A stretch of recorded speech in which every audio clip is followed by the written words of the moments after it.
23 मार्च जागतिक वन दिनानिमित्त धुळे जिल्ह्यातील शिंदखेडा तालुक्यात पर्यावरण जनजागृतीचा सुंदर उपक्रम राबवण्यात आला। सामाजिक वनीकरण विभागाच्या वतीने आयोजित या कार्यक्रमात वनरक्षक यमुना पवार यांच्या मार्गदर्शनाखाली विद्यार्थ्यांना वन संवर्धनाचा महत्त्वपूर्ण संदेश देण्यात आला।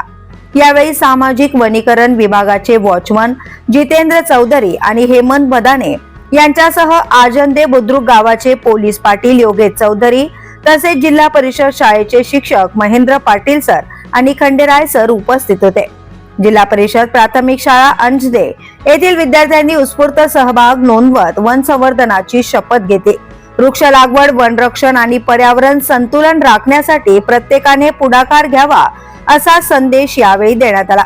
विद्यार्थ्यांच्या सहभागातून वन संवर्धनाची जाणीव लहान वयातच रुजत असल्याचं यावेळी पाहायला मिळालं।